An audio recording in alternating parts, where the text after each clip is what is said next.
বন্ধুরা, আজ আমরা যাচ্ছি এমন এক জঙ্গলের দিকে যা আমাদের পরিচিত পৃথিবীর থেকে একেবারেই আলাদা।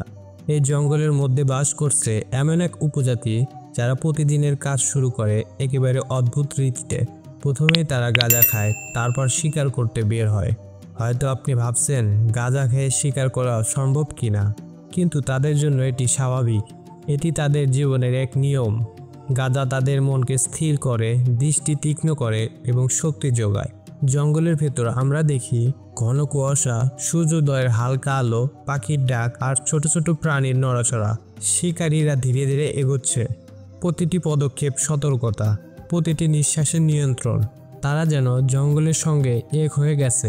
ছোট শিশুরাও বড়দের সঙ্গে বসে শিখছে কিভাবে মনোযোগ ধরে রাখতে হয়, কিভাবে লক্ষ্য স্থির করতে হয় এবং কিভাবে ঝুঁকি এড়াতে হয়।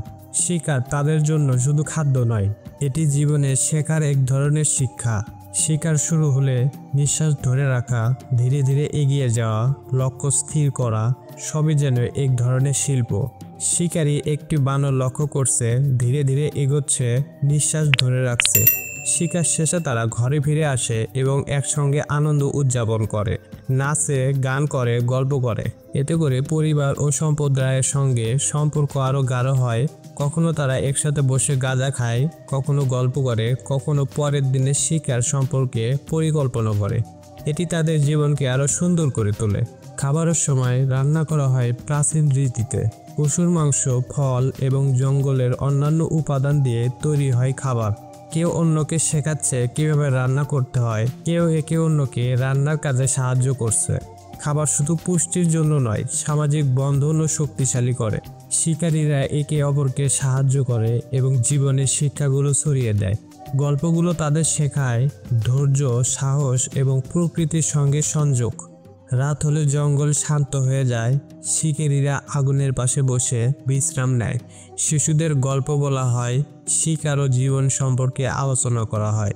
আগুনের আলো, প্রকৃতির শব্দ, শিকারীরা একে অপরের সঙ্গে বন্ধুত্বপূর্ণ সম্পর্ক, সব মিলিয়ে এটি যেন জীবনের পূর্ণাঙ্গ চিত্র।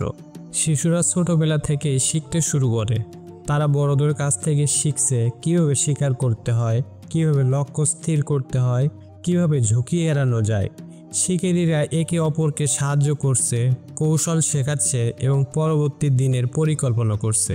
তারা দেখায় জীবনের প্রতিটি মুহূর্তে মনোযোগ আর ধৈর্য কতটা গুরুত্বপূর্ণ। শিকারীরা প্রতিদিনই নানা চ্যালেঞ্জের মুখোমুখি হয়। বিপজ্জনক প্রাণী, আবহাওয়ার পরিবর্তন, খাবারের অভাব। তারা ধৈর্য ধরে পরিস্থিতি পর্যবেক্ষণ করে। তারা পরিকল্পনা করে এবং দলবদ্ধ হয়ে কাজ করে। গাঁজা খাওয়া তাদের মনকে স্থির রাখে, মানসিক চাপ কমায় এবং ধৈর্য ধরে সিদ্ধান্ত নেওয়ার ক্ষমতা বাড়ায়।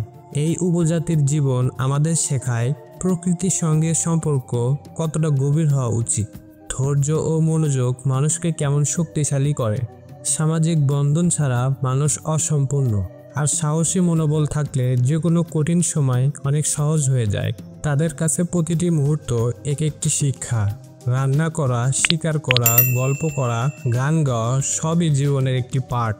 বন্ধুরা, একবার ভেবে দেখুন তো, আপনি যদি এই প্রজাতির মতো জীবনযাপন করতেন, সকালে গাঁজা খেয়ে শিকারে বের হতেন, সারাদিন প্রকৃতির সঙ্গে একান্ত হয়ে থাকতেন, রাতে আগুনের পাশে বসে গল্প শুনতেন, আপনার কেমন লাগতো? আপনি কি এই জীবনকে মেনে নিতে পারতেন, নাকি আধুনিক শহরের জীবনই আপনার কাছে সহজ মনে হয়? কমেন্টে আপনার মতামত জানাবেন। আর যদি ভিডিওটি ভালো লেগে থাকে, লাইক, শেয়ার এবং সাবস্ক্রাইব করতে ভুলবেন না।